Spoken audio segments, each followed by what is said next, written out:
Amilaye, I have chosen to speak the truth and die. Mr. President, when President Muhammadu Buhari took over power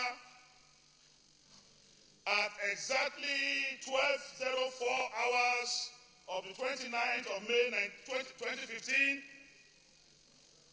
what my party and the President promised Nigerians is absolute respect for the rule of law and also to combat the monster called corruption. Mr. President, this morning I want to bring to your attention of this very historic chamber, quoting from the National Lottery Act 2015, specifically Section 8(1) of that act. By the indulgence of Mr. President, I appeal to read. 8(1) of the Lottery Act stipulates as follows: there shall be for the Commission a Director General, whom shall A, be appointed by the President subject to the confirmation of the Senate.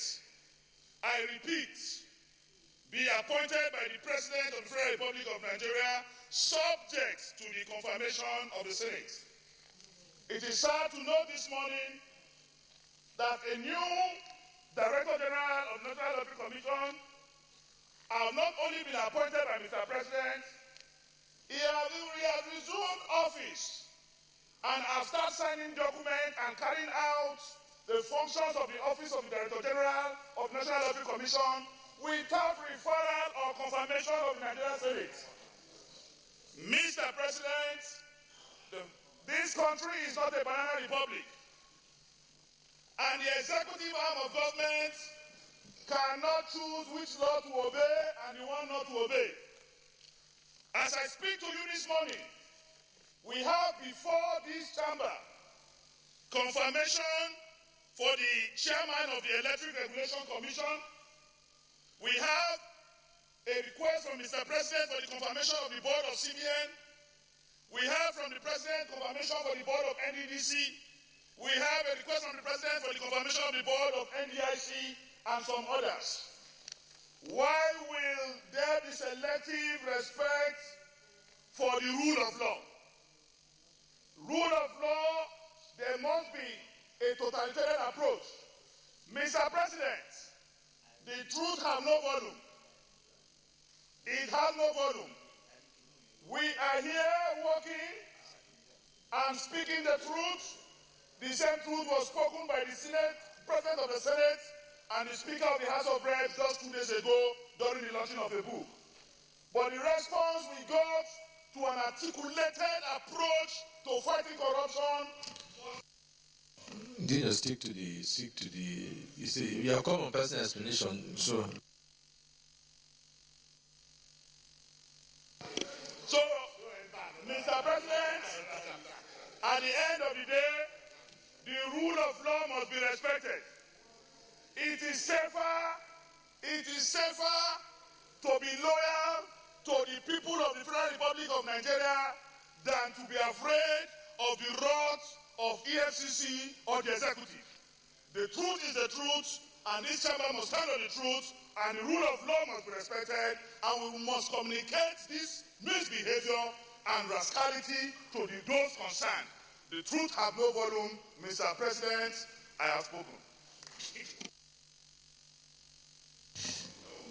Distinguished colleagues, as you know by rules, Sentina has come by personal explanation. And as such, it cannot be debated. But the issues are very, very weighty. There are issues that border on constitution, there are issues that border on the rule of law, and the issues that also borders on our democracy and how we practice it. They are very weighty issues.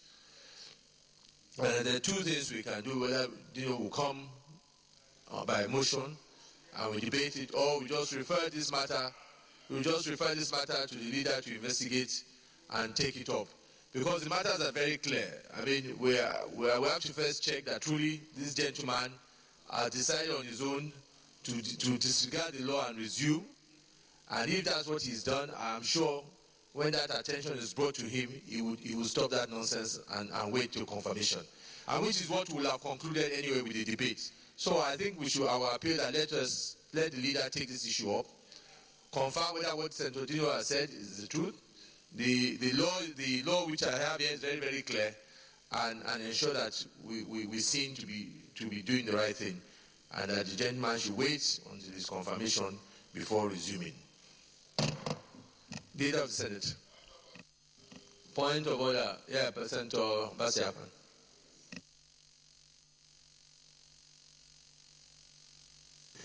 Thank you, Mr. President. My distinguished and respected colleagues, Mr. President, I come under Order 43, and with your permission, may I please read? Go ahead. By the indulgence of the Senate and the leave of the President of the Senate, a senator may make a personal explanation, although there will be no question before the Senate. But no controversial matter may be brought forward, nor may debate arise upon the explanation. The terms of the proposed statement shall be submitted in details to the President of the Senate when his leave to make is sought. Mr. President, my respected colleagues, in recent times, Mr. President, the Senate Committee on Gas, upstream and downstream, have received several complaints and petitions by the public on the proposed Abuja, Kaduna, and Kano gas pipeline by the NNPC. Mr. President, this gas pipeline is to complement the 418 kilometer 36-inch pipeline from Obiobo, Umuahia, Enugu to Ajaokuta, and is supposed to take now from Ajaokuta, Abuja, Kaduna, and Kano to supply gas in northern part of this country. The importance of this project need not be overemphasized, Mr. President, in line with the diversification policy of the present administration. Mr. President, from our initial investigation, the cost of this project as we speak is about $3 billion. And the project is to be undertaken through the public-private partnership. We believe that, and even Mr. President, you have drawn my attention to this project a couple of days ago. I want to solicit the patience of our colleagues and Nigerians that the Joint Committee on Petroleum Resources, Mr. President, will ensure that the interests of Nigerians in line with their medium-term expenditure framework and in line with the vision of this country is achieved and is protected. We'll engage the NNPC, Mr. President, and will definitely report back to the Senate, because we know that on the basis of what we have seen so far, Mr. President, by the time you look at the cost of financing, this project might be in the region of about $5 billion. We want to assure Nigerians that the Joint Committee will ensure that the interest and the commitment of the present administration is not jeopardized in whatever disguise. So I want to bring that to the news of this Senate, Mr. President, that we should be giving much time to engage the Nigerian National Petroleum Corporation, NNPC, to ensure that this project meets the yearnings and the aspirations of all Nigerians. I thank you, Mr. President. Thank you very much, sir. Yeah, thank you, Senator Basiapan. Yeah, again, you came under 43, but I too have received a lot of complaints on this issue, and I think your committee needs to look into it and be able to report back to us to ensure that a project of this magnitude, to ensure that there's due process and that it is not that we will have a cost that will be far higher than what should be expected. So we expect your report back as soon as possible so the matter can be debated and contributed by contributions from other members of the Senate. I thank you. Leader of the Senate. Mr. President, very distinguished and respected colleagues, the first business of the day is the presentation of the Conference Committee report on the Electronic Transaction Bill 2017. Mr. President, you may wish to invite Senator Buhari Abdul Fattah, Chairman of the committee, to move the motion for the Senate to receive the report. Senator Buhari Abdul Fattah, Oyo North. Thank you, Mr. President, distinguished colleague. Buhari Abdul Fattah, Oyo North. I move that the Senate do receive the report of the Conference Committee on the Electronic Transaction Bill 2017 SB 15. I so move. Senator Peter Wabush, Delta North. Thank you, Mr. President. My name is Senator Peter Wabush, Delta North. I rise to second the motion that the Senate do receive the report of the Conference Committee on Electronic Transactions. I so second. Distinguished colleagues, those in favor that the Senate do receive the report of the Conference Committee on Electronic Transaction Bill 2017 SB 15, say aye. Those against say nay. The ayes have it. Senator Abdul Fattah, come and lead the report, please.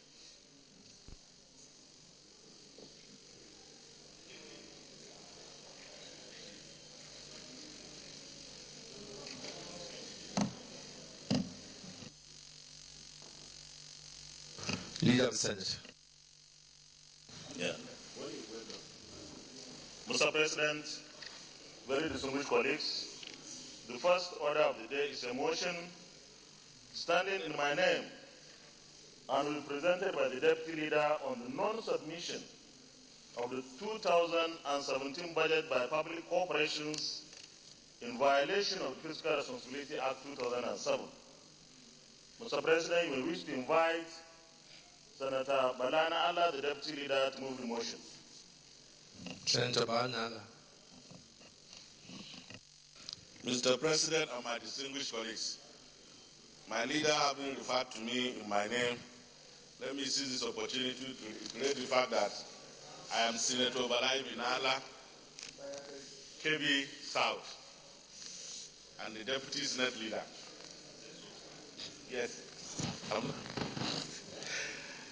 My distinguished colleagues, with your permission yesterday, I sought to move this motion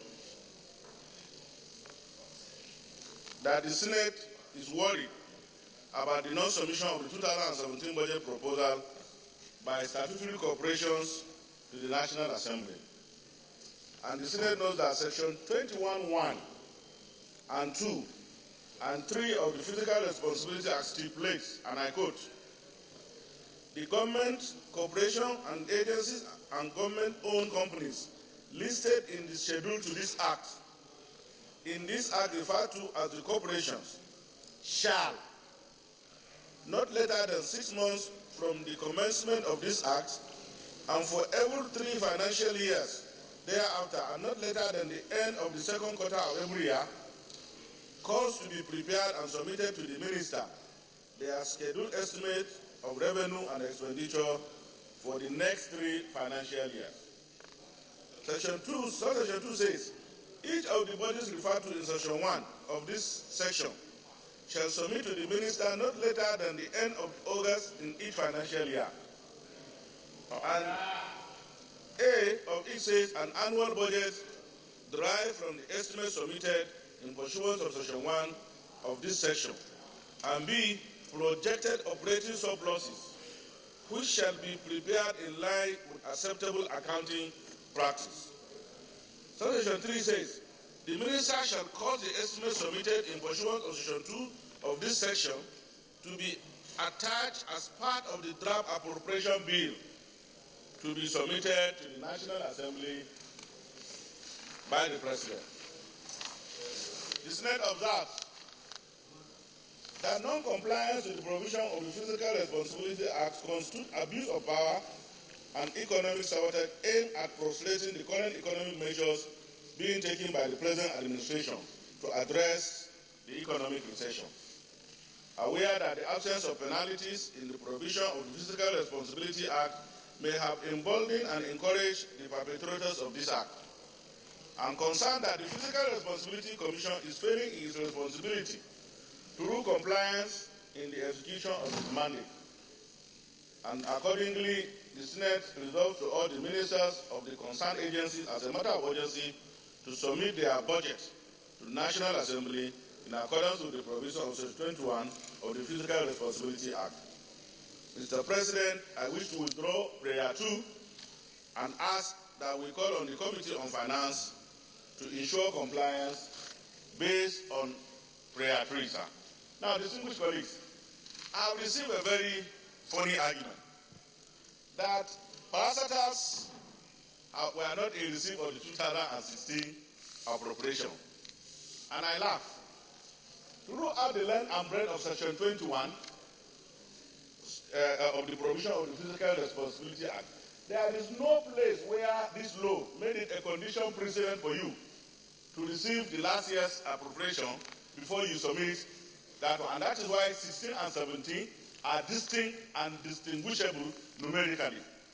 I'm therefore amazed that those who have chosen to violate the laws of this land will be allowed to go scot-free by this Senate. I think we will not allow that under this dispensation. We have always said that our commitment to provide the necessary cooperation to this government in the fight against corruption is total, and it's 100 over 100. And the only way we can do it, and I keep on saying, the only way we can do it is that we must target frontally the abuse of power and misuse of power by those who occupy public office. And the way to do it is to ensure that each and every person who has been vested with the responsibility under this government is only allowed to act under the provision of our Constitution and the law. Don't forget, my colleagues, the rules of engagement between us and those who elected us into this office is that we will uphold, protect, and defend the Constitution of the Federal Republic of Nigeria and the law. This is the rule of engagement. So we have a very frontal responsibility to ensure that every person occupying public office, from whose public money is being used to pay his salaries, allowances, and others, is made to conform with democratic tenets of following the rule of law. I'm therefore of the opinion that this is a very straightforward matter, and that my colleagues will see the wisdom in ensuring that we observe the rules of engagement between us and those who elected us into this very exalted position of distinguished senators of the Federal Republic of Nigeria. And this is my submission. Thank you, sir. Deputy Senate President.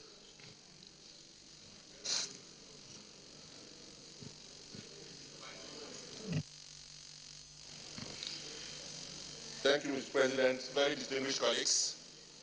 I would like to second this motion. And in doing so, Mr. President, distinguished colleagues, let me emphasize that this matter is quite serious. It is serious because the matter in question is not only an infraction of the Fiscal Responsibility Act of 2007, it is also an affront to our Constitution, which was what approved.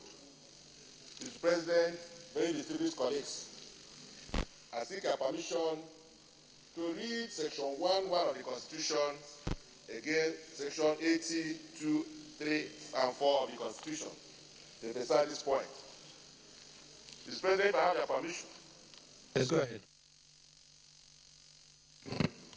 This Constitution is supreme, and its provisions shall have binding force on all authorities and persons throughout the Federal Republic of Nigeria. And it goes further in Section 82 to say that no money shall be withdrawn from the Consolidated Revenue Fund of the Federation except to meet the expenditure that's charged upon the funds by this Constitution, or where the issue of those monies has been authorized by an appropriation act, supplementary appropriation act, or an act passed in pursuance of Section 81 of this Constitution. 83. No money shall be withdrawn from any public fund of the Federation other than the Consolidated Revenue Fund of this Federation unless the issue of those monies has been authorized by an act of National Assembly. And finally, no money shall be withdrawn from the Consolidated Revenue Fund or any other public fund of the Federation except in the manner prescribed by the National Assembly. So it's not just the amount, but also the manner that is prescribed by this National Assembly. Mr. President, very distinguished colleagues, we are here talking about responsibility of governance. There cannot be any higher responsibility than fiscal responsibility, because that is the beginning of all evils. We must begin to ensure that we live by the laws we make for ourselves. If we say that ministers are supposed to send the estimates of various agencies under them with the appropriation act of each year, that has to be done. I recall, Mr. President, that in 2016, our President, General Muhammad Buhari, in 2016, sent to this National Assembly the appropriation act for that year together with those estimates. So at a loss, why in 2017, the ministers found it impossible to accompany the same appropriation act of 2017 with those estimates of the agencies under them. We cannot be going forth and back. So I believe that this is time for us to insist under Section 88 that gives us power of oversight, that this has to be done. We make laws here for the good governance of this country, and that is exactly what we have to insist.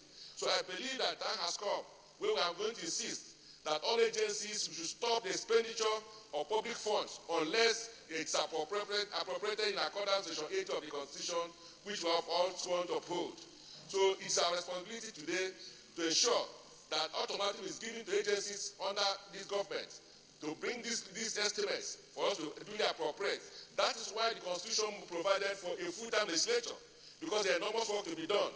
We are here every day of the week, except maybe Saturdays and Sundays. So it is not a matter that we are not available to make the laws. So we are here to make the laws, and we expect that those who are responsible to bring the laws here, as expected by this law, should be able to do so. So that together, we will be able to build a society we will all be proud of.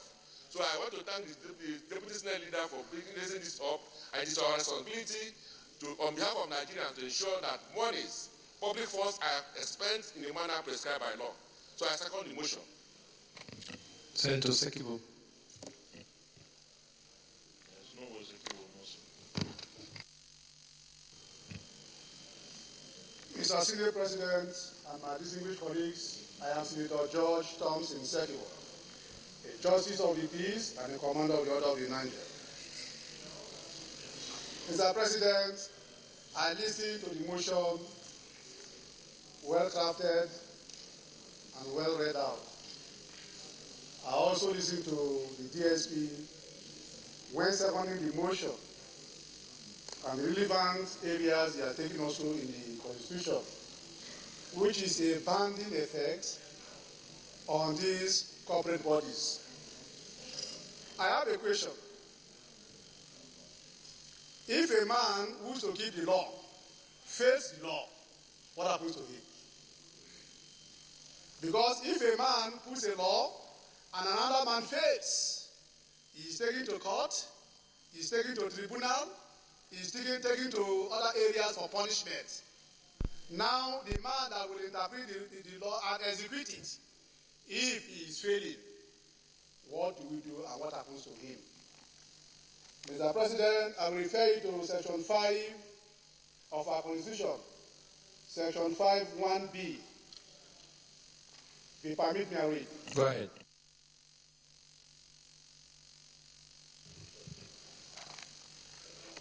Section 5(1)(b) of our Constitution.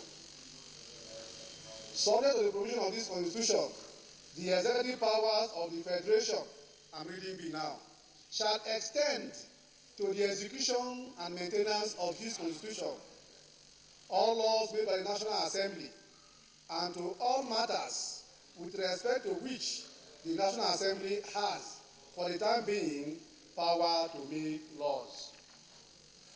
Now, the executive, one of their major concerns is to maintain and execute the laws. And if the law says that by January or 2 or 3 months before January, the budget of a corporation should be presented to the National Assembly, and year in, year out, we keep on crying for the same thing. What does it stand for? What do we do? I am thinking that if we take it lightly, I think this is gross misconduct. I don't want to go to the relevant portion of the Constitution, it is gross misconduct. It is gross misconduct because you are spending money without appropriation.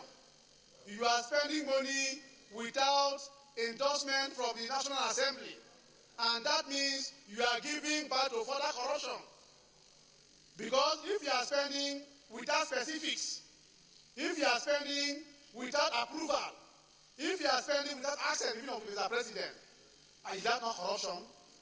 I think the word corruption must be defined more broadly now. It is not when somebody only takes money away and he thinks it's corrupt. When somebody is doing something wrong, it is corruption. When somebody is deceiving the nation, it is corruption. When somebody is misguiding the nation, it is corruption. I think that we need to take stringent steps and compel these parastatals, give them ultimatum from now to submit all their budgets so that the National Assembly will look into them and pass it for them. Otherwise, we will take it as gross misconduct. Thank you very much. Senator Adiola Lamlekon. Thank you, Mr. President, distinguished colleague, Adiola Solomon Olamilekon, representing Lagos West Senatorial District. Mr. President, let me start by thanking the prime mover of this motion and also the Deputy Senate President who have referred to the relevant section of the Constitution concerning this particular motion. But Mr. President, let me bring it to the notice of my colleague that the budget of parastatals of the government put together is bigger than the federal budget laid before the National Assembly. So what we are saying here today is in excess of 10 trillion naira that is in the hands of the parastatals of the federal government. Mr. President, distinguished colleague, it is saddening to note that the same way and the same tradition these parastatals are trying to ensure that year in, year out, they continue to do concerning the passage of these their budgets. Last year, I can vividly recollect that as of September last year, the budget of some of these parastatals were in the Senate and we are passing due to the fact that these agencies have decided to withhold this budget from the National Assembly. Even at that, the budget performance for that particular year, the details were not in that particular budget. It shows ways and manner by which these parastatals have taken this budget and with little or no seriousness attached to it. Mr. President, distinguished colleague, the lack of submission of this budget to the Senate as at this time is a deliberate attempt by the parastatals of the government. As we speak, money has been spent on capital projects, on overhead expenses, running to several billions of naira.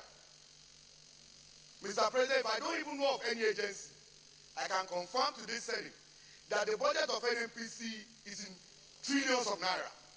And at the end of every year of that budget, NNPC will always declare losses.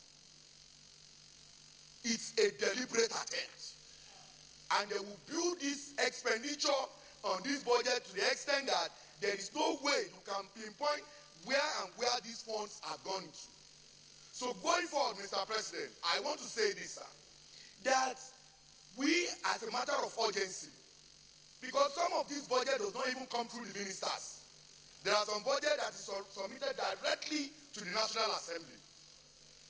And the ministers themselves have their own ulterior motive before even bringing the budget. Because if you look at the process by which this budget is submitted, once the budget gets to the minister, it will be sent to the chief of staff to the president.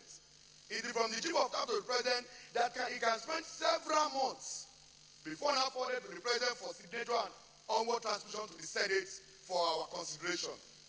We have to look into all this, and I believe all committee chairmen should meet with all these agencies as a matter of urgency. For instance, in the committee which I'm deputizing, National Communications Commission, as we speak, we've not seen their budgets. And there is no reason that we're given than they submitted the budget to the chief of staff to the president. Not even the minister. So what we are talking here, Mr. President, is a little bit of a cumbersome issue which we need to address, so that unnecessary processes which is being adopted by the system, we have to bring it to side so that we can have access to all these budgets, because there are a lot in that particular budget which is not known to all of us here. Thank you, Mr. President. Senator James Manager. Thank you, Mr. President, my respected colleagues. James Manager, Delta South. Mr. President, I think one of the features of underdevelopment is our inability to respect laws, rules, and regulations. That is one of the clear features of underdevelopment, which we are passing through as a nation. It is very, very unfortunate. And this particular motion, Mr. President, my respected colleagues, the provision is very clear, unambiguous. 21, 1, 2, and 3.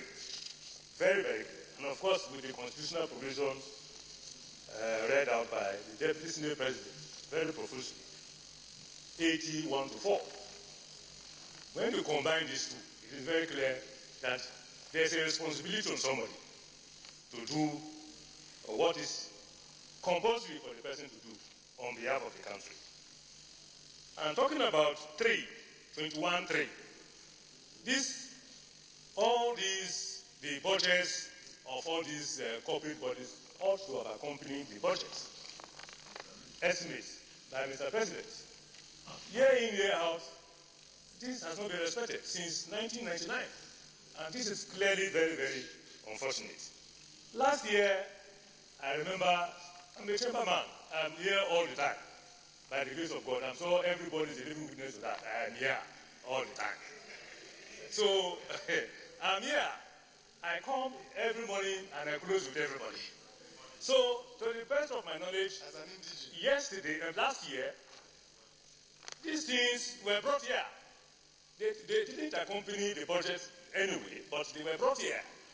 And referrals were made to different committees. Different committees. I think we too, we have done very well. We have not done very well, sincerely speaking. Referrals were made, and that was it. At the end of the day, certain things were brought, and Mr. President, we need to do better at this end. Clearly, Mr. President, this is a misconduct. I disagree with you, but it's not a gross misconduct. Because in law, every word is defined. When you say one is misconduct, it has its own definition. And when you say one is gross misconduct, it has its own implications. So, but this one, it has its own implication. I don't think we are there yet. I don't think we are there yet, Mr. President. Speaking from this side of the chamber, speaking very seriously, it's not a gross misconduct. It's something that must be corrected. And we need to correct it. The time to correct it, no, let there be no distractions, please, my brothers. The time to correct it, in my humble view, is now. It's now. And once it is corrected, and we need to give them a time limit. And we need to do more. There are quite a lot of things that we need to do to ensure that there is compliance with this. And when there is no compliance, then there will be appropriate sanctions, Mr. President. Appropriate sanctions at the end of the day. That can also be done by the National Assembly. So, Mr. President, my respected colleagues, this, in my humble view, is something that we need to look at, and we have to do that on behalf of the nation. And of course, it's something that must be done between the Senate and the House of Reps. And therefore, that synergy is also important. Very, very important, Mr. President. Thank you very much for the opportunity. Senator Barajbe. Thank you, Mr. President. I am Barajbe, I represent Canada. Mr. President, this is a serious aberration. It's a serious aberration because it is slap on our constitution and a slap to the entirety of this country. Because I don't know where this kind of thing can be condoned.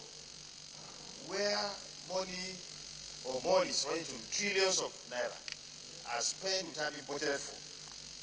Are we Banana Republic? Of course we are not. So there's no way we can condone this kind of practice, which is something that is being done year in, year out, as explained by Senator Solomon. So I don't think it's time for rhetorics. It's time to look at how we can stop this mess. We can stop it so that this will not continue.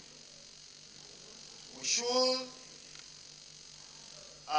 amend our laws to compel these people to submit their budget by January of every year. I remember last year it was submitted towards the end of last year. So all the money that were spent from January to the period they spent, they brought the budget, how can you account for that? How can they account for that? It's a serious infraction, and we must create a way to stop this mess. We cannot allow this to continue. We should find a way. We should think of how we can amend their laws, their various laws, to make sure that they submit their budget in time. This is the only way we can do that. We can solve this problem, but not through reminding them how long, how far, how can we remind them every year? It's not possible. There should be penalty for anyone who goes against the time limit that will be set in the amendment to submit their budgets. Thank you, Mr. President. Distinguished colleagues, let us go to the prayers. Prayer 1.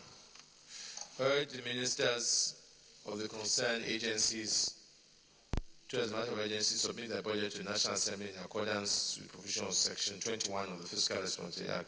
Senator Kemadi. Thank you, Mr. President. My name is Barnabas Gemade. I represent Benue Northeast Senatorial District. Mr. President, I'd like to amend this prayer that we urge the executive branch of government as a matter of urgency to submit the budgets of all parastatals and agencies to the National Assembly in accordance with the provisions of Section 21 of the Fiscal Responsibility Act. This is because there are many of these agencies that do not report to ministers. And I wanted to contribute on this matter in that respect. But of course, since the time of contribution is over, I think this amendment is necessary to ensure that we really cover what's ought to be done. It is not only ministers that are responsible for sending that budget here. Can you read out your amendment again, sir?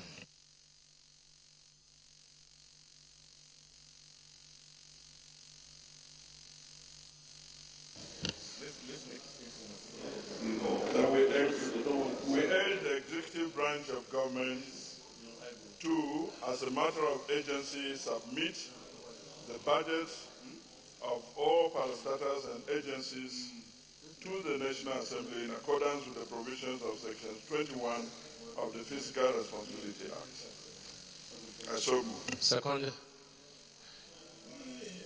Yeah. Pardon? DSP. Sorry, sir. I think unless we're amending the Fiscal Responsibility Act, because talking about ministers, he said those agencies submit to the minister, then minister now forward.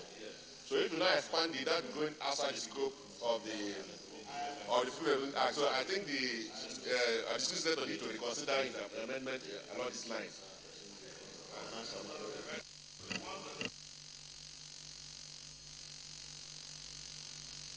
So they're going to be satisfied, yeah?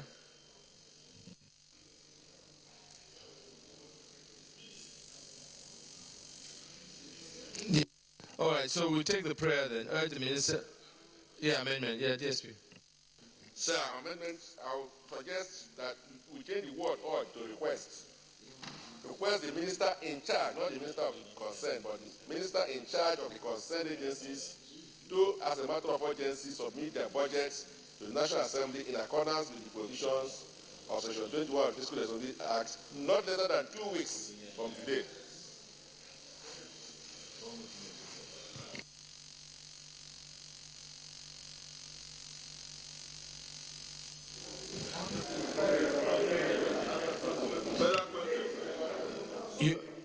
a question? Senator Gamade. Senator Bano was given a Benue notice. Mr. President, I'm at a loss on this. Matter because the provisions of our Constitution state that it is the President that can communicate appropriation bills to the National Assembly and not ministers. So if we're saying that ministers should cause the thing to be brought to the National Assembly, that to my mind is outside the Constitution of our nation. Are they authorized to lay any budgets in front of this this hallowed chamber? That is the question that we need to look at. And I think if that is the case, we have to state clearly that we aid the president.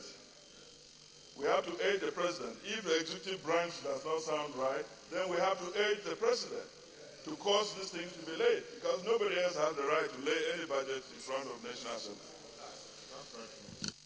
Okay, so we have an amendment to that, then, which will read, I urge the president, as a matter of urgency, to submit the budget of parasites and agencies, to the National Assembly in accordance with provision of Section 21 of the Fiscal Responsibility Act, not later than 2 weeks. Within 2 weeks? Not later than 2 weeks. Can we get a seconder? Yeah, Senator Opozotima.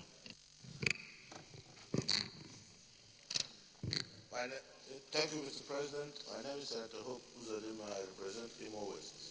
I rise to second the motion as amended. I so second. Distinguished colleagues, amendment to prayer 1, urge the President, as a matter of urgency, to submit the budget of the parasites and agencies to the National Assembly in accordance with provisions of Section 21 Fiscal Responsibility Act, no later than 2 weeks. Those in favor of prayer 1 say aye. Those against say nay. The ayes have it. Prayer 2 has been stepped down. Yes. We have finished that. Let's simplify this matter. Sir, I think I have a responsibility to guide this senator. And my responsibility stems from the fact that where a law imposes a duty on a named person, you cannot transfer that duty to another person. That's true, sir. That's the position of the law, sir. So by the Fiscal Responsibility Act, Section 21, in specific, it refers to the minister and it prescribes a procedure. So this Senate is under obligation to take judicial notice of the fact that that is the requirement of the law. And therefore, any prayer that runs in contradiction of this will be a gross violation. Okay, can we... Senator Nala, I think if we insert the word the ministers and the president, because they both have to do it. It's either the ministers collect they collect the budget from their parastatals. The ministers cannot communicate to us, so they must send it to the president. So will you be happy with that? No, I'm saying so that we can make progress. The spirit of what we want to say.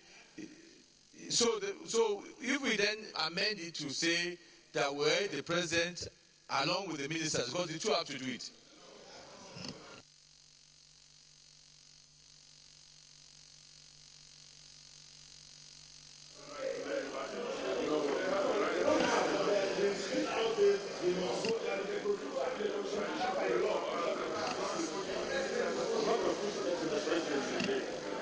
Distinguished colleagues, Senator James Manja, you were saying something. Even the national budget, the annual budget that we get, it comes from the different entities, and then from them to the ministers, and the ministers to, before it comes to the Senate. So what the Deputy Senate President is saying, I think it's implied. What I think we're in order. It's implied. It's implied. It's implied.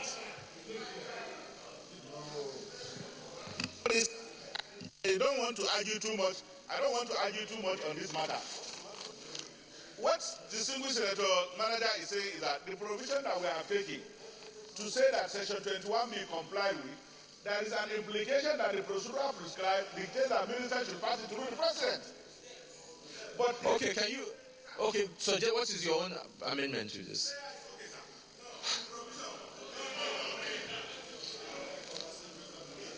Which one is okay? The original prayer without the amendment, is that what you're saying? You see, sir, as a Senate one will function, we have made the laws. In our wisdom, we have donated and put responsibility on named offices. We did it under the Fiscal Responsibility Act. And in this act, section 21 specifically requires that the minister should submit their budget through the president. That's what the law says. And our query is that that law has not been complied with. So our prayer will not be that the president is involved. Will be that this minister should follow the same procedure. They will not. Distinguished colleagues, with all due respect,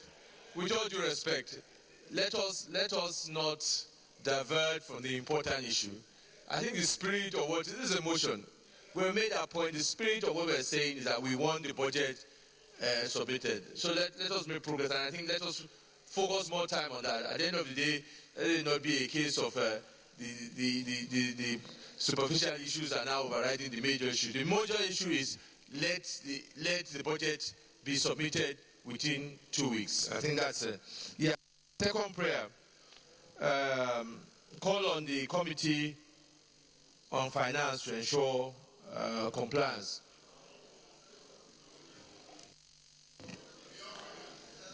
So I'll put the question in. Call on the Committee on Finance to ensure compliance. Those in favor of prayer 2 say aye. Those against say nay. Nays have it. Any additional prayer? Yes, additional prayer. Senator Benga Shafa. Thank you, Mr. President. Senator Benga Shafa, representing Lagos Senatorial District. I hope I won't be taking the House back on this particular. We're at additional prayer. If you have additional prayer, you're not taking us prayer. Additional prayer.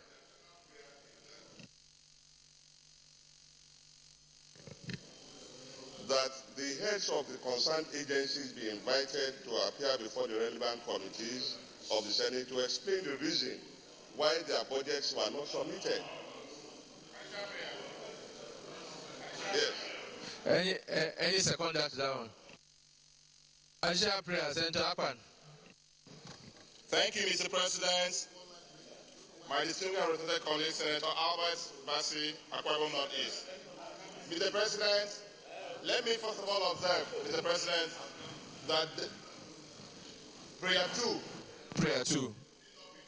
There's no prayer 2. If you have an additional prayer, the gentleman that moved the motion has dropped prayer 2. If you have additional prayer, no. You have come up on additional prayer.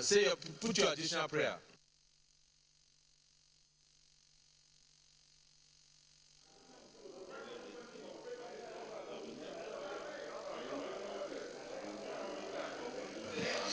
Distinguished colleagues, additional prayer, TSP. Order! Additional prayer. So because this is a true violation of the Constitution, Section 80, and we cannot watch the Constitution to be in gross violation consistently. So I think we should also reach a conclusion that further expenditure on the current estimate of the agency concerned should stop forthwith until they comply with the resolution to bring this within 2 weeks. So they don't need to spend any money further until they comply with this resolution. What is the prayer? Can you phrase the prayer? That agencies concerned, the parastatals and agencies concerned, to stop further expenditure on the estimates for the current year until they comply with the provisions of the Fiscal Responsibility Act and the Constitution of the Federal Republic of Nigeria.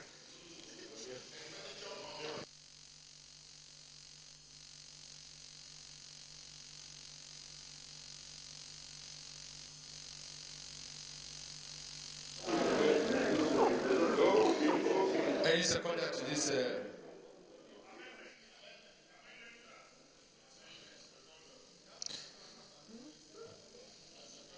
Yes, Senator Gobri. Thank you very much, Your Excellency, distinguished colleagues. I stand to second a motion heavily moved by His Excellency the DSP. So I so second. But you see, there is something in addition to that, sir. No. Distinguished colleagues, let me put the question. Additional prayer that all agencies and parastatals should stop. Do you say further expenditure, capital expenditure? Should stop further capital expenditure in the current year until they comply with the Fiscal Responsibility Act and the Constitution. Those in favor of this additional prayer say aye. Those against say nay. The ayes have it. Additional prayer. Yeah, additional prayer, Senator Gobri. Thank you very much, Your Excellency, distinguished colleagues. It is important to understand that the committees of various, the various committee members, the chairman, for example, they are the ones that are approving this. So I think it's important to look at this issue. Therefore, the additional prayer should be, we call on the relevant committees to ensure compliance. Because, no, I'm telling you, this is exactly... This Senator Gobri, the committees have nothing to do with compliance. No. Because, no, they don't have anything to do with compliance.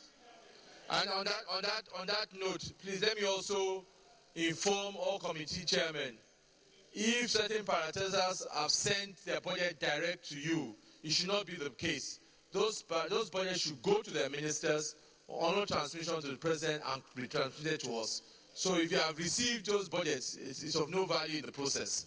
You must direct those agencies to send those to their ministers onward to the president, and it's them to be transmitted to us.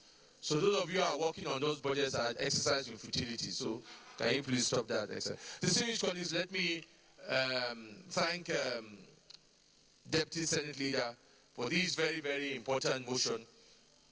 Truly, this motion is at the heart of this fight against corruption. And it's very, very important, as we've seen, that independent revenue, the amount of money independent even exceeds how much we get on oil revenue. So it's a huge amount to our revenue line. And if we are talking about we're looking for money to fund projects, hospitals, education, etc., this is where the source of the revenue are. And I cannot see how we can continue in a society where we're fighting corruption, where people will be spending money without approval, without appropriation. It must stop, it will stop, and it's going to stop from now. Clearly, we have made a position that based on this amendment, this motion, they must get their budget into us in 2 weeks. And committee chairman, I want to appeal that once we get the budget on our own part as well, let us ensure that we do it properly, very diligently, and try and turn it around as quick as possible. I thank you all. Leader of the Senate. Mr. President, very distinguished colleagues, the second order of the day is the second reading of the National Youth Service Corps Amendment Bill 2016. Distinguished senators will recall that the bill was read the first time in this chamber on Tuesday, 24th November 2015. Mr. President, we wish to invite...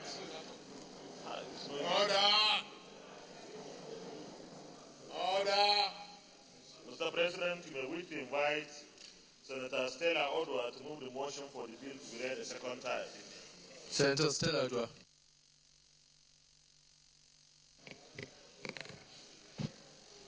Thank you, Mr. President. Dear colleagues, my name is Senator Stella Odwa. I represent Anambra North. Mr. President, may I lead this debate on National Youth Service.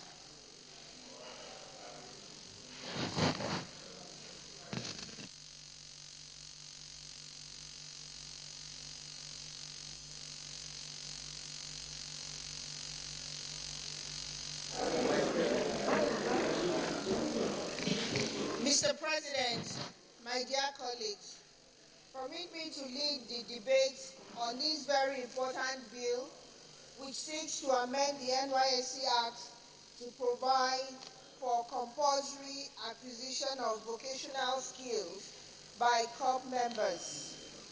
The bill was read for the first time in these chambers on the 24th of November 2015. Mr. President, dear colleagues,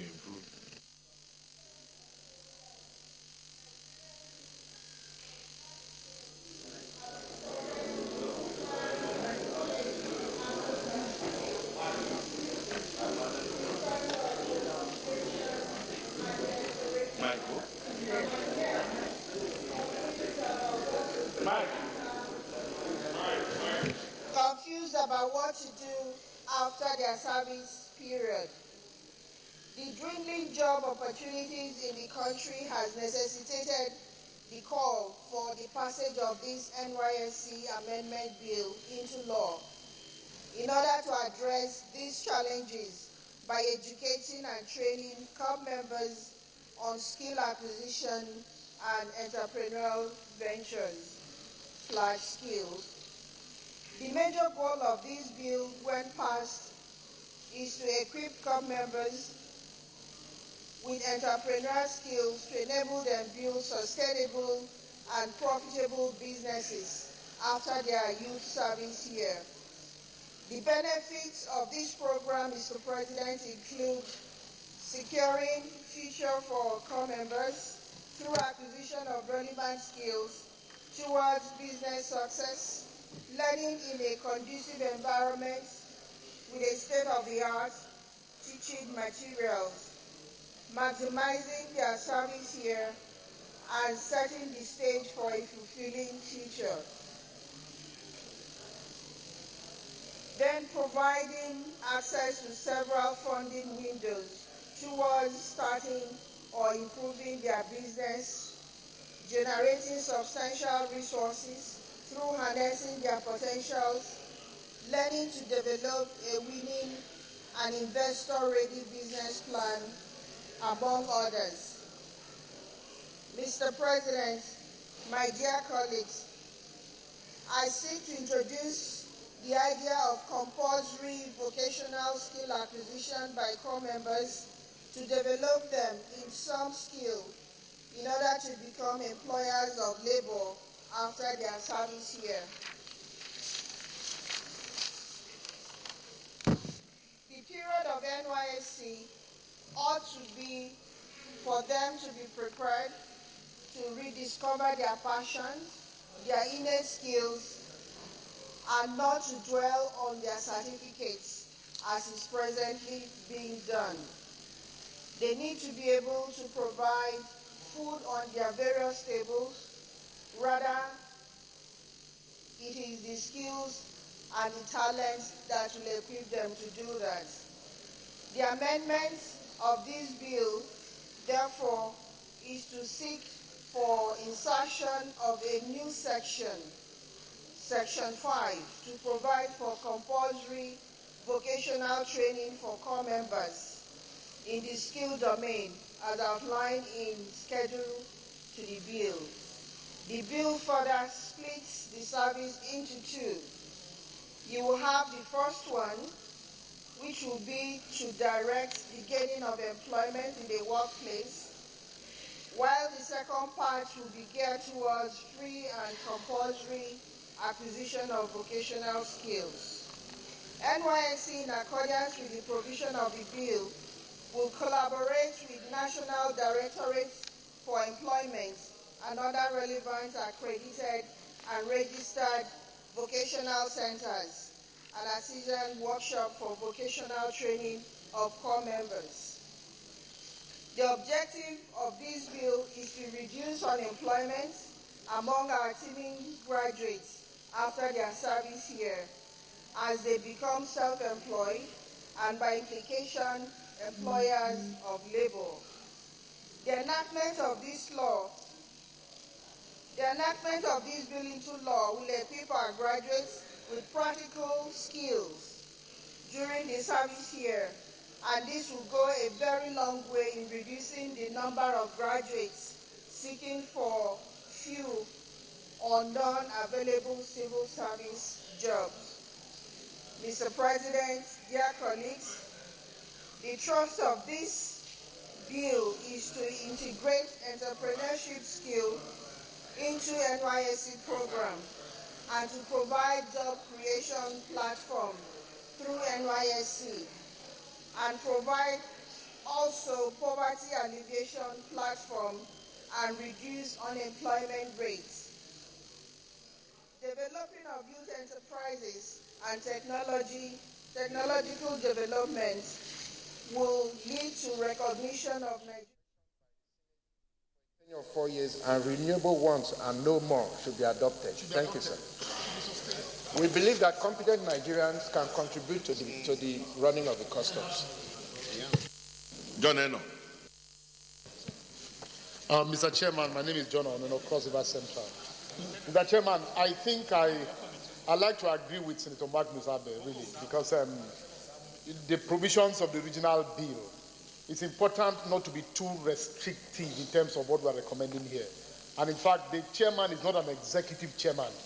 I mean, it's a board, and like he has said, you need to bring in someone that has some other varied experiences other than the customs experience. So I don't think that you should go for a retired CG or go for a retired permanent, second, civil servant.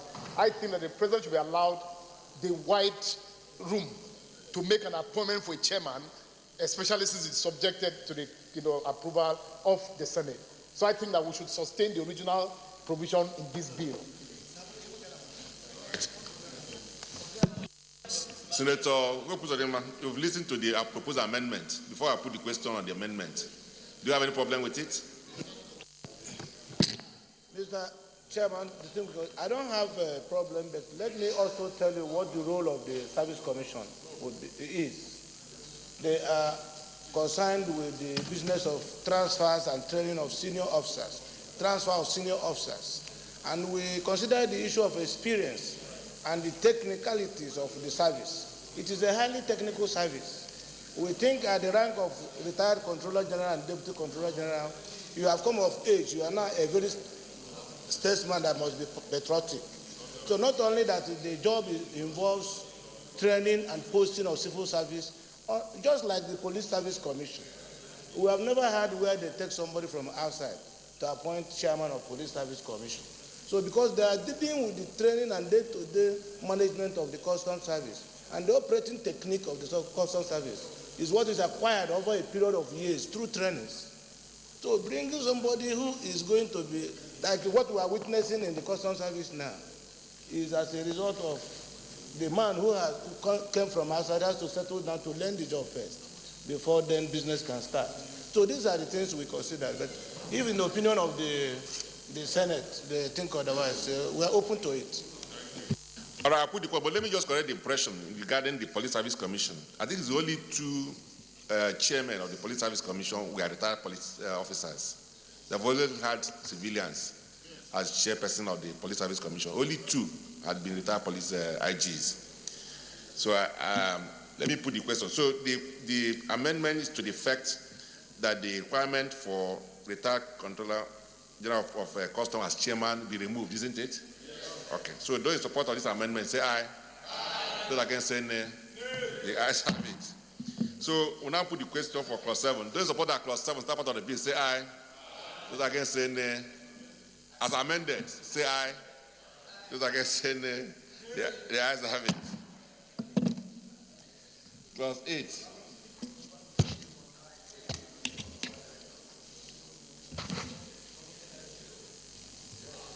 Those in support of clause 8, start part of the bill, say aye.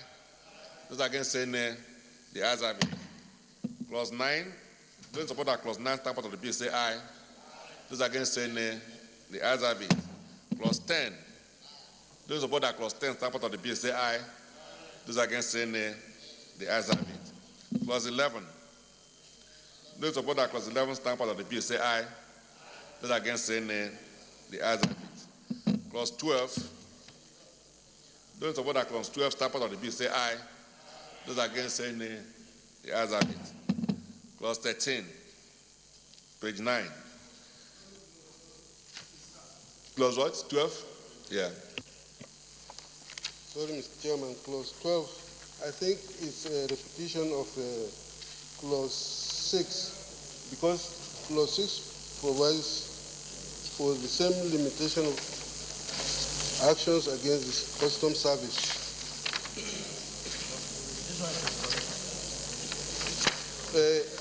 I would have expected that this limitation, if it is to the service itself, will also cover the commission. I don't know why it has to be repeated again. Since provision has been made in section 6, it should cover the activities of the commission as well.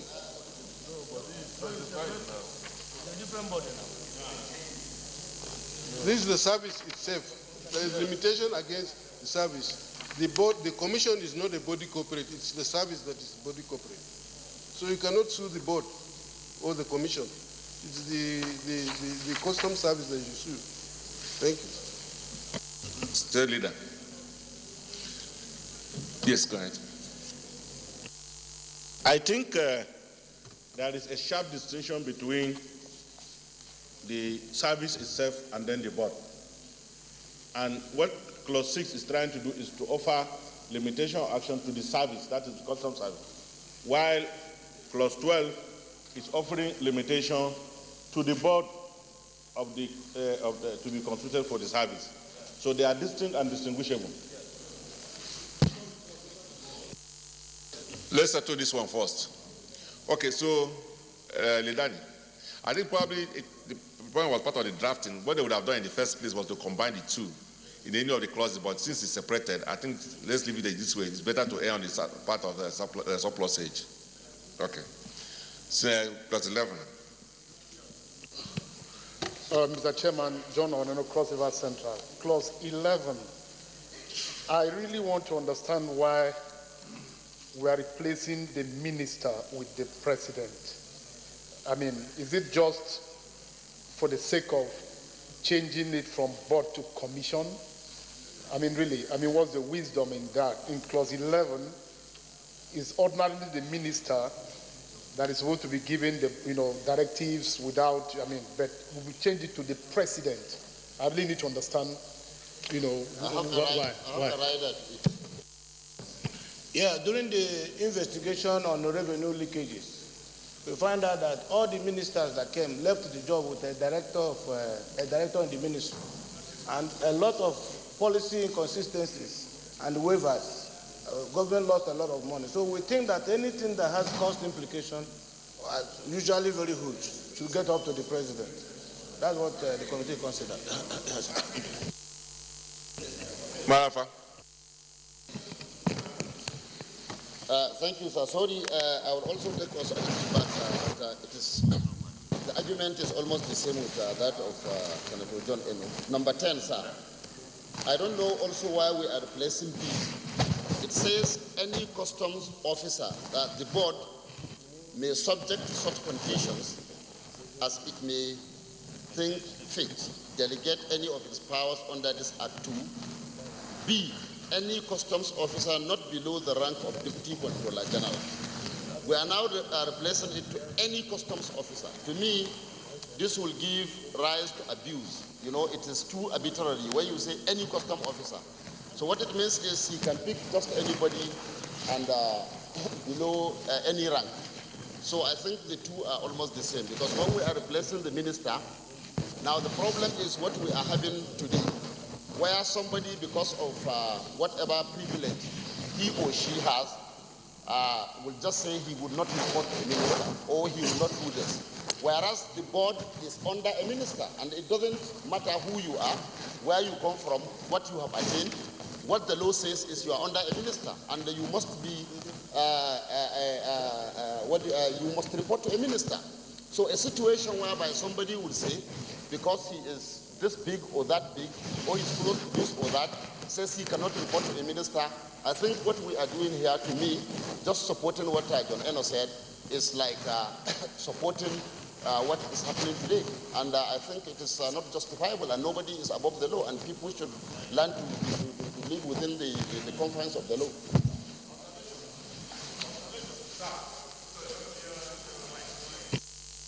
Yahaya. Mr. Chairman, just to make this same observation, replacing the minister with the president does not make any difference. Because even if the president is to make those directives, he's going to come through the minister. So why do you have to do this? And if the minister is going to effect it, it has to go through the public service, the civil service. The minister will delegate it to the permanent secretary, and the permanent secretary will delegate it to the director. At the end of the day, it's the minister that will act on the orders of the president. So why do we have to do this kind of tweaking the law in order to achieve certain objectives which really, at the end of the day, do not matter? Yes.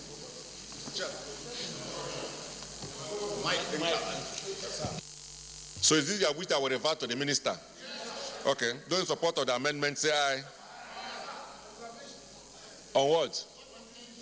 Yeah? No, let's finish with 1 now. Let's finish with 11. We'll come to that. Yeah? Let's finish with 11. 11 is the issue of the minister and the president. So the senators on 11. Okay.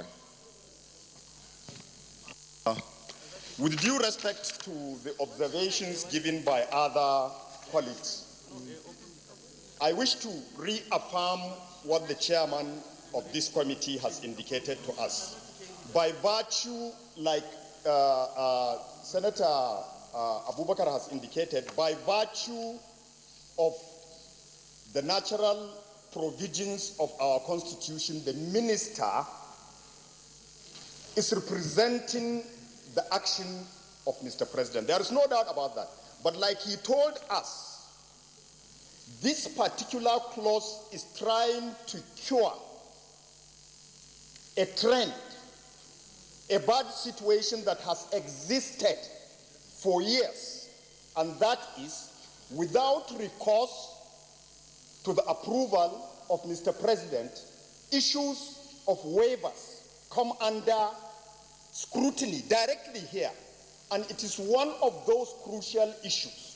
And under situations like this, if there is no direct approval on issues like this from Mr. President, certainly, definitely, the fear by the committee is that at the end of the day, ministers do divulge their powers to desk officers, levels of directors sometimes. We have seen it, and that is, in my own opinion, what the committee is setting out to cure, particularly on this particular item.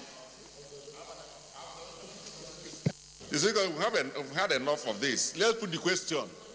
The issue is those who want that they replace the president with the minister. That will replace the president with the minister in clause 11. Say aye. Aye. Those against say nay. The ayes have it. 10. Yes. There should be ministers. Yes. Then 10. Yes, Senator Hopuzadima. Please, is a typographical error. It's returned. No, but we have voted now. The 10B is returned. Is returned. Yes, it's a typographical error. It's not below the rank of a deputy controller general. It's returned. Yes.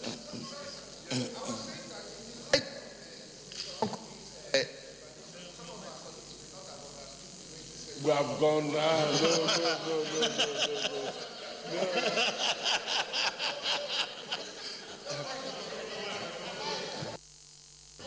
So what we are saying is that clause 211 will read, the minister may give to the board such directives without prejudice. No. What I've agreed now, that the minister, that's what we agreed, that the minister may give to the board such directives without prejudice to section 7.2. Yes, that the minister may give to the commission such directives. That's what we agreed. In case you're just tuning in, this is Nigerian Television Authority. We're coming to you live from the National Assembly, Senate. The Senate is in full session, the Deputy Senate President presiding.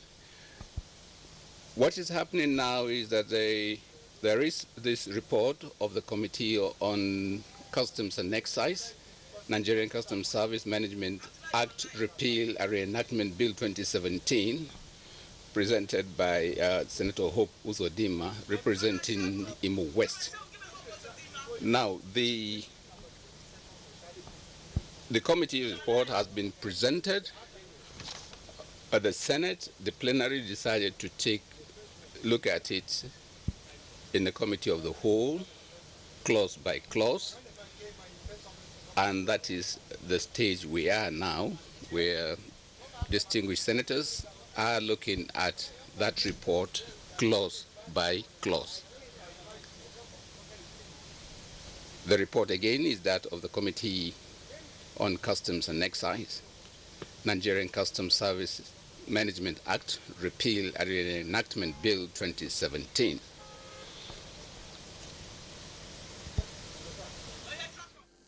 (2004) that is trying to repeal the existing Board of Customs. You see, if we have gotten that one, some of these issues here will have understand it better. On this number 10, the powers of the board, the Deputy Comptroller General or the Comptroller General will not be the one in the field. So when it comes to the implementation of the content of the law, it is later on you will see what they call a proper officer. And that proper officer is from the Comptroller General to anybody that is inside the Customs Service. When you remove it here and leave it only to a Deputy Comptroller General or the Comptroller General, you are restricting the fact that if anybody tries to enter into a warehouse or to stop you or accost you, you will say he doesn't have that delegated function. So it's good if we will have cap 100 laws of the Federation for us to consider this in pari passu with this one. So that, no, not everybody is aware of it. That will help us. No, Mr. Chairman, the members need to know, please, we are trying to correct a fundamental law. And if everybody has to contribute, let us have the existing laws that we are trying to repeal or to amend so that we can understand it. No. Mr. President, yes, the cap 100 is talking about is among the act that is being repealed. So what is he talking about? Yes, and the new law has defined who is a proper officer. A proper officer is properly defined in this new law. Tempi is retained, sir, not below the rank of Deputy Comptroller General.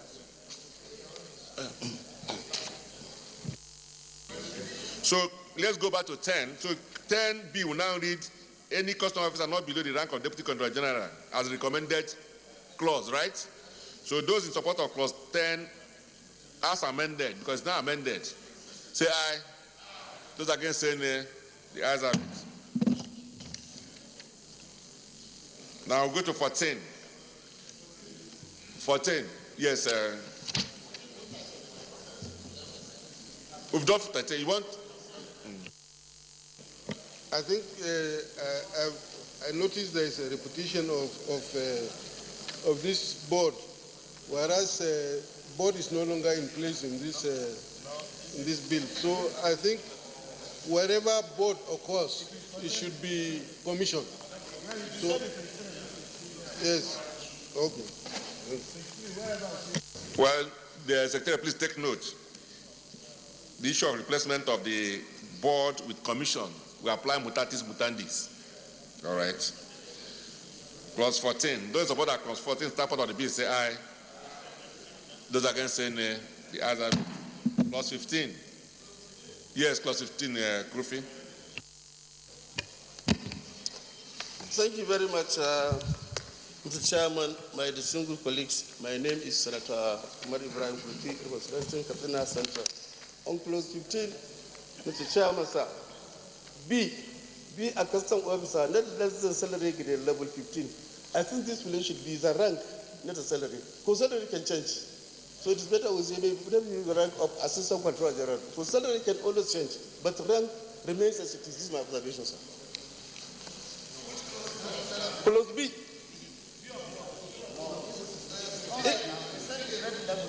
Yeah, but salary can change, but the rank will never change. No, it's right. It's equivalent. Yeah, but the grade level can change. Salary can change, but grade level rank will not change. This is my observation. B. Any other problem with is written there? Okay. Those, I'll put the question anyway. Those of that clause 15 start part of the bill say aye. Those against saying nay. The ayes have it. 16. Those of that clause 16 start part of the bill say aye. Those against saying nay. The ayes have it. 17. Yes, 17.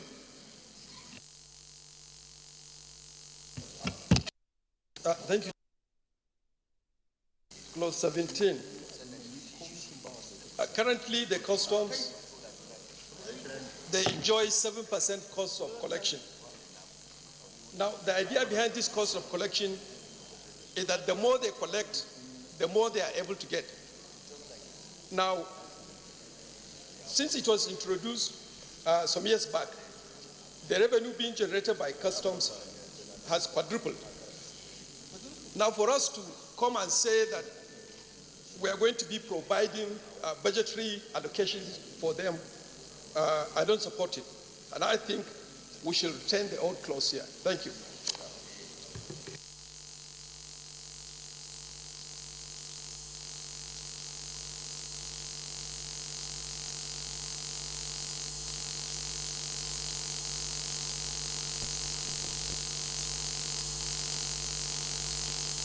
Yes, in the past, when government tried to do special projects for the Nigerian Customs Service, they have challenges because there's no subhead in the FGM budget. If you look at what we did, we reduced 7% cost and freight to now be 2.5% FOB. And that is also a reduction. So, but we created a forum where if government wants to budget for instance, the head office building of Nigerian Customs has stayed there for the past 16 years, uncompleted. And they continue to rely on this, their cost of collection. After salary and all the rest of West Bridge, they don't have money. So we think we should leave this, since it is a discretionary issue, rather to create a situation where it will be impossible for government to do budgetary intervention for Nigerian Customs. So, but if, and really they made a strong case, the Customs themselves made a strong case for this. So, but if the Senate thinks otherwise, we are open. Thank you.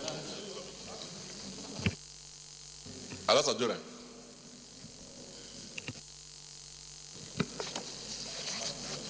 Mr. Chairman, sir, the trend in the world now is that government has no business doing business. And the customs is a business arm of government. And the more financial independence you give to them, the better for the nation. The cost of collection they are enjoying is to encourage them to make more money for government and for them to be able to run properly. So we should not take away their cost of collection because that is the motivating factor for their performance. Thank you, Mr. President. Dino. Mr. Chairman, my colleagues, I want to commend the good efforts of Senator Hope Uzodimma, but I'm a bit worried that you have 1% of the free on board value of imports.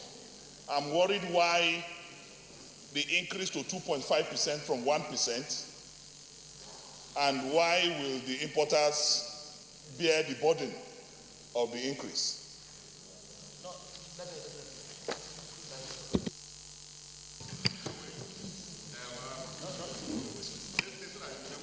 Okay. Thank you, Mr. President. I think this 17, the chairman needs to throw more light, because I am also confused as to what he wants to achieve here. Is he saying that the customs service now will enjoy 2.5% of free on board, enjoy annual supplementary budgetary provision, enjoy 7% pot of development levy, enjoy 4% of NPA, enjoy 2% of NCS, Shippers Council 0.5%, CRFF to understand. I am not against their 7% cost of collection, but I am totally aligned to previous speakers that while we are doing this to encourage them, we should not be like Father Christmas, giving everything to them. So let us specify what exactly we want the customs board to enjoy. So if it is 7%, let us give them 7%. If we are increasing it, let us know we are increasing this. And but here it was 1% and 7%. But here we are listing 2.5, 7%, 4%. Yes, it's too much, honestly. Yes. Just 2%.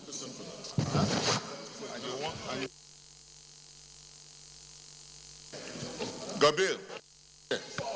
Thank you very much, Your Excellency, distinguished colleagues. First, I would like to correct one impression. Customs service is getting only 2%, not 7%, as outlined here. It's getting only 2%. But what we are saying, why should the importer bear the burden? Why should the importer be tasked to pay 2.5% from 1%? Because that will be a discouraging factor. Because it's not a crime to import. It's not a crime. So I don't think that is correct.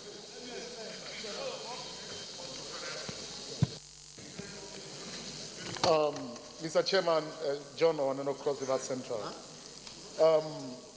Mr. Chairman, this provision dealing with the funding for the customs is actually very, very important. And I think that in addition to other issues that have been raised, I'd like to also understand whether the new provision as recommended by the committee, does it get the customs service more money, or does it, reduce what is accruable to the customs? I say this because even the present 7%, occasionally the customs have had to cry for additional support in terms of intervention to fund a lot of things that they do. So if you look at what they have recommended, like, has been indicated by Senator Gobiri, the only place that 7% appears is on 1E. And even that 7%, the customs share there is 2%. So what has the committee sought to do by the various recommendations between A and E, vis-a-vis the present status on funding for the Nigerian customs? It's very, very important that we get clarified. Sabo. Thank you, Chairman. Let me make a small clarification. 7% cost of collection by the customs is separate. 7% port development charges is shared between the customs and FBA and other agencies, of which the customs only got 2% of that. Now, so far the customs are enjoying 7% cost of collection, which is fine. They are not complaining about it. In addition to that, there is the 1% CIF value of imported goods. Now, this 1% is not put in the Federation account. It's put in a CIS account separately. Now, it is from this 1% cost of collection that any additional requirements by the customs in terms of budgetary requirements are met. And even though this 1% is there, they have never exhausted it. So why are we going to add to make it 2.5%? It doesn't make any sense. My suggestion, Mr. Chairman, is to leave this clause as it is. 7% cost of collection goes to the customs. The 1% is there. If there is any need to augment this 7%, it can be done by the committee. Thank you, Mr. Chairman. Please listen so you can understand what is. The 1% cease is not mentioned there. That is an industry fund for pre-shipment inspectors. The 1% comprehensive import supervision scheme, that cease, is not contained here because the money does not belong to government. It's an industry fund for pre-shipment, the Administration of Pre-Shipment Act. Hold on. That is from where they pay pre-shipment inspectors and the service providers.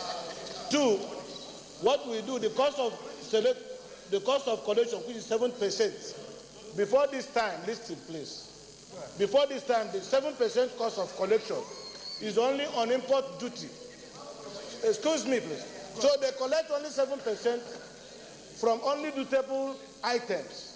So what we have done now, because customs use their manpower and everything to work also on vessels that come with goods that are not dutable.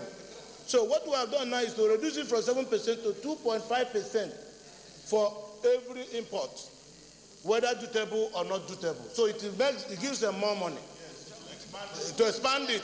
Because if you bring those who import rice with waiver, they don't pay duty. And it's the same customs that will offload the rice, do everything, but they don't collect any money. So that is why we have increased, instead of FOB, only on import duty, we just do it 2.5% free on board value. It gives them more money.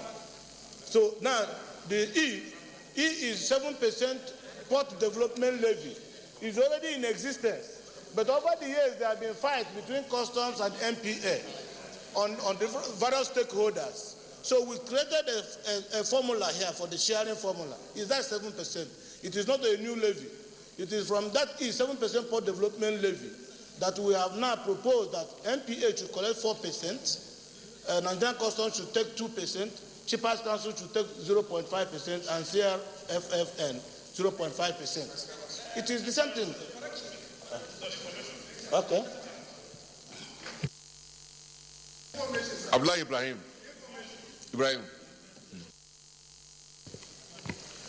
Thank you, Mr. Chairman. I wish to support the immediate past speaker on the issue of the percentages, the charges under clause 17.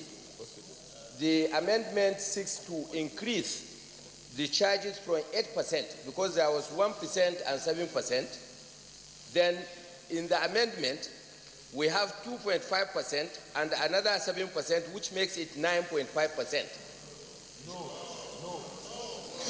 No, under the amendment, section A of 17A, you have 2.5%. No, we have 2.5%. Then in E, you have another 7%, which is listen, Mr. Chairman, I have the floor, Mr. Chairman. What I am trying to make out of this is that in aggregation, the importer will be charged 9.5% instead of the previous 8%. Now, this is the main reason why our importers are diverting their cargoes to neighboring ports. So what we need to do now is to make sure that we reduce the cost of importation so that we will attract more importers to use our own ports in Nigeria. So we have to look at this, because as it is now, honestly, is on the high side. We need to do something about this.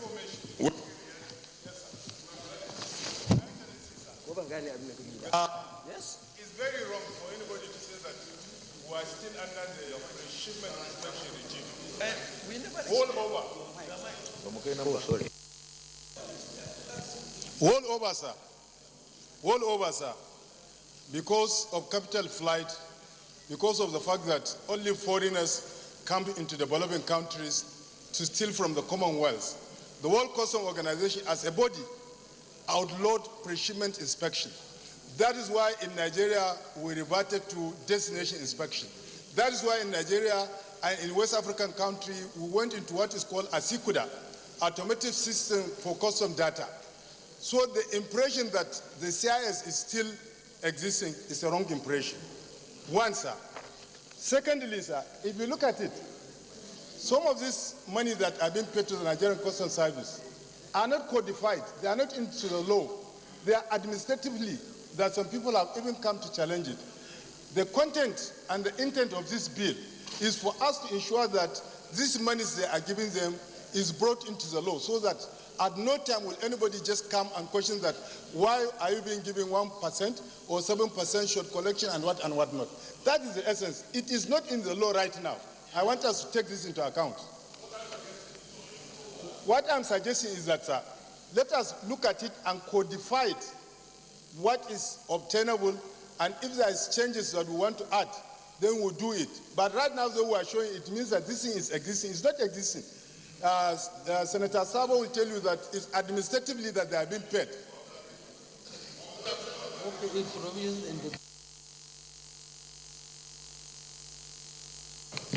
Thank you, Mr. President. Mr. President, distinguished colleagues, I agree totally with the submission of the last speaker, as well as the contribution of Senator Dambaba, because the 7% cost of collections was just administrative approval. If we're doing a law of this nature, this is when we must reflect the content of that administrative approval in the law in terms of funding. No. It's out of the recommendation. We are looking at the recommendations now. No, wait. It's not. It's not. So we must reflect the content. No, it's not now. We must reflect this content in the funding, Mr. President. And Mr. Chairman, funding of Nigerian customs is what we should look at. We should not be in a hurry. We should not be in a hurry to take a picture on this, please. It's very important, very fundamental.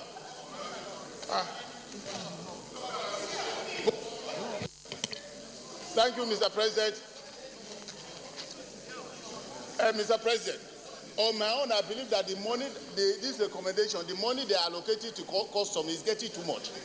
If you look at B here, 7% of collection goes to custom. Then No. The other one, 7% collection of import duties go to custom. You look at this B, because they have not recommended it in their own recommendation. They put it aside. They only came back to apportion the 7% here of port development levy. They say, order.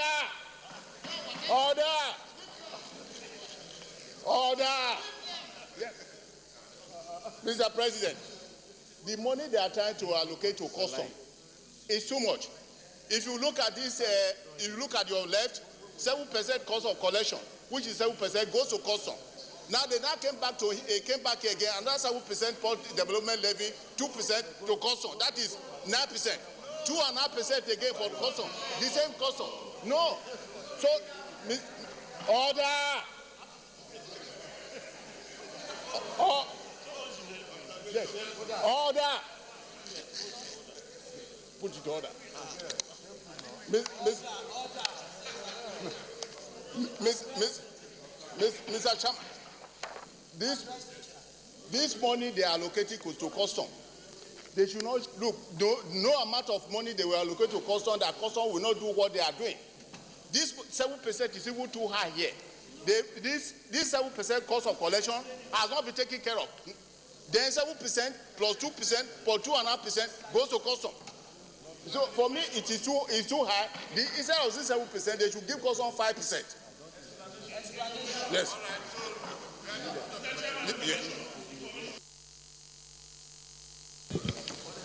Mr. Chairman, my colleagues, I will not want us to, because the chairman, in responding, drag us to 42, and that is what is generating this. The issue of the use of mandatory pre-shipment and post-shipment inspection is clause 42. We are not there yet. So to raise a debate and drag us to a place we have not gotten to, we should leave that issue of pre-shipment and all that. When we get to 42, we'll trash it. The bone of contention now is why the increase of import from 1% to 2.5% is a burden on the importer. That is what we should treat so that we can make progress.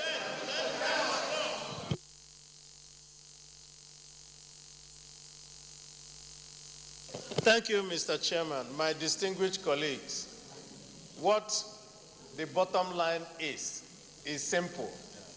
Do we want more money for the Nigerian Customs Service? Yes. Now, how do you get more money? The 7% is charged only on dutiable goods, not all goods. Now, a lot of Nigerians bring in goods without paying any duty because they are given waivers. Meanwhile, they are using the facilities that they use to bring in those items without paying anything. So they pay, you now get only 7% on dutiable goods.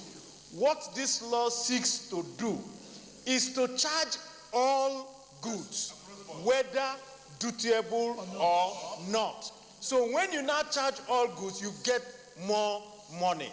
But you can't do it on only 1%. That's why they have gone up to 2.5% on all goods and remove 7%. Simple. So you get more money on the 2% on all goods than 7% on only dutiable goods. Simple. So, Chairman of the committee, does this represent the view of your committee? Okay, finally, let's John Eno, the Chairman of Finance. Mr. Chairman, John Eno, Cross River Central. Mr. Chairman, I'd like us to look at the recommendation 1C. 1C indicates annual or supplementary budgetary provisions made by the federal government to the customs service. Presently, every budget that we pass, the revenue framework has a portion that deals with what the customs use to do their budget. And that portion is 7% of the amount. That portion is already there, because the way this appears here is like we're taking us back to the federal government having to do some other provision to fund the Nigerian customs. So unless, for example, that 1B in the provisions of the bill, because we look at the provisions of the bill, what people have tried to explain here, there is 1A, there is 1B. Whether there's an increase from 1% to 2.5% or not, there is also a 1B that has to do with 7%. And that is not accommodated in the recommendations by the committee. What it means is that if we go ahead with this recommendation, then we'll not have money to fund the customs in the annual budget. So that 7% is important for us. If we are reducing it, if we are increasing it, it has to have a place in the committee's recommendation as part of the funding for the customs. Yes. So it's very important that the committee gets guided by this. Because like I said, every annual budget doesn't have separate provision that allocates money to the customs. That allocation is a function of the percentage of cost of collection which customs presently enjoys. Now, if we say that that has not been approved yet, we have a chance now to pass a law to approve it so that they continue to enjoy it. Whether it is 7%, whether it is less, whether it is more. Hunkri, finally, so that we'll go make progress. Thank you very much, Mr. Chairman. Mr. Chairman, my distinguished colleagues, I think I will attempt, Mr. Chairman, to serialize for us. We need to be very cautious at this level. From the discussions already taken, it is safe, Mr. Chairman, to confirm that the 7% in question. Yes, heated debate there going on, and it's all emanated from a report of the Committee on Customs and Excise, Nigerian Customs Services Management Act Repeal and Reenactment Bill 2017, presented by Senator Hope Uzodimma, who is the chairman, Senate Committee on Customs. Now, what is that thing all about? We now have a member of that committee in person of Senator Ali Wakili. What exactly is happening? There are a lot of heated arguments back and forth over there. Senator Anyanwu and Senator Malum Wakili, that is I, had brought about a new bill to repeal the existing Custom Act that was consolidated. I referred to the Custom Excise Committee. and it went through and it came out with a report that today we are considering it. We are trying to ensure that the customs service is at par with all other customs services in the world in terms of equipment, in terms of provisions, and in terms of facilitation of trade, and in terms of easy movement of goods and services, and in terms of ensuring the security and well-being of the Nigerian state. So some of the argument is like some people are saying pre-shipment inspection. Is it still obtainable here in Nigeria? You see, pre-shipment inspection all over is an archaic something. The World Customs Organization had since outlawed it because, you know, it is a means of capital flight. Remember that Nigeria has graduated from the pre-shipment inspection to destination inspection. And that is why the Customs Service are supposed to do their core duty of all those things that the pre-shipment inspectors are doing in terms of assessment, in terms of collection, and in terms of ruling on other issues of tariff classification. Some of the contributors are saying that the percentage of money going to the customs from the import duties is too much, is it?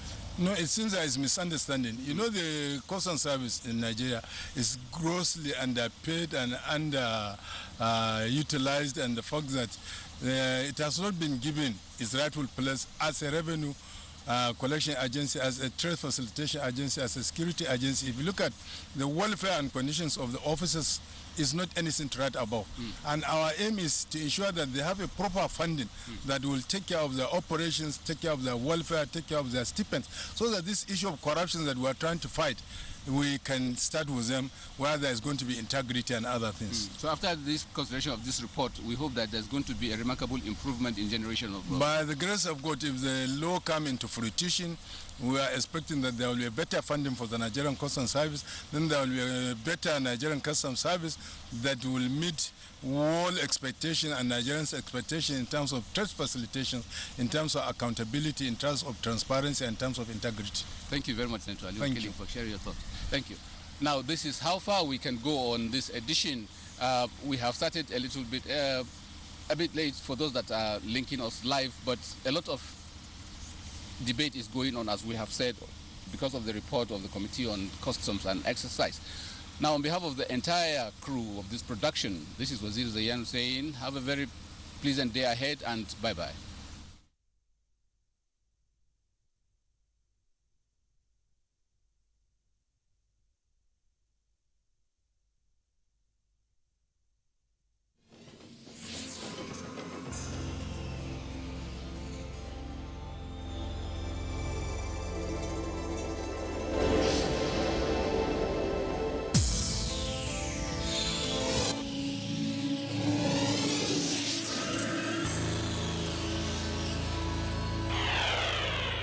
NTA, you can't be Deutsch.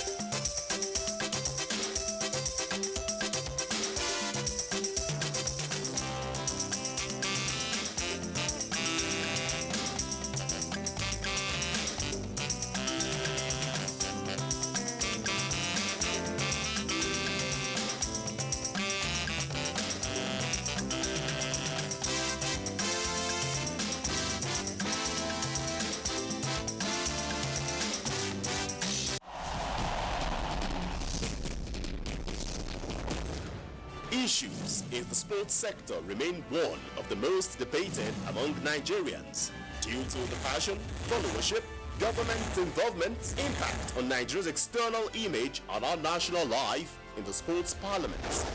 The NTA offers Nigerians deep views on issues with experts in the sports sector, offering in-depth analysis, insight and foresight towards elevating Nigerian sports to the zenith of the sports parliament. The benefits that accrued in school sports, it is the bedrock of any nation. A few Nigerians wanted the status quo to continue. So I don't think we should put all Nigerians and say Nigerians don't follow the trend, because the smart ones, we are following the trend. The National Sports Lottery Fund, shrouded in secrecy. The fact that the Super Eagles played an NTA, not only NTA, no Nigerian broadcaster, In fact, no broadcaster anywhere in the world from our records was able to bring that much. It's a matter of concern. Issa Hayatu was president for 29 years. He lost the election in Addis, and that's it. He's gone.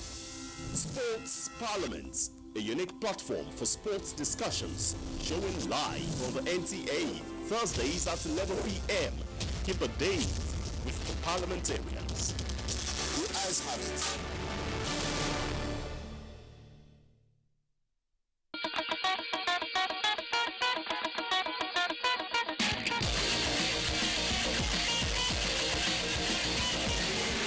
The finals of the Men and Women African Cup of Nations. It's always frenetic. On days such as this, there are no tribes, no religion. Here, Nigerian warriors are round to represent, to show the skills that makes us the best. On days like this, the color is one, the color is green. When we get the job done, it is because we have stuck together. When we celebrate, we stand together. Nigerians, united in victory. We are Nigerians. We are one. Was there any time Nigeria was not Nigeria? At that time, by 1950s, principles mattered. But today, it is not principle, opportunism. I was part of the first set of Nigerian cadets that started the Nigerian Navy. I don't say you love God if you don't love your country. Which one did I prefer at that time? And I said, the one that called me evil genius. You are evil, you are a genius. Once you've laid the right foundation at primary school, the sky is the limit. I don't say you should knock off where you come from, because that's really what helps to mold you into what you are. When I became president, it was estimated that 60% of our people were living below the poverty data.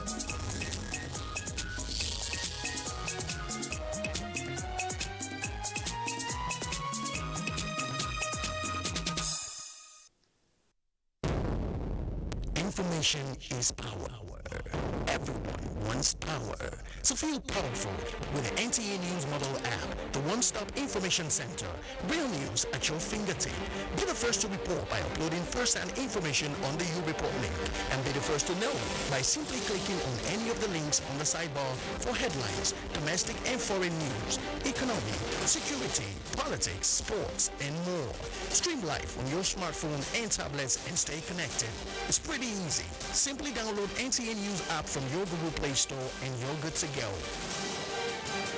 NTA News mobile app, your access to real-time information.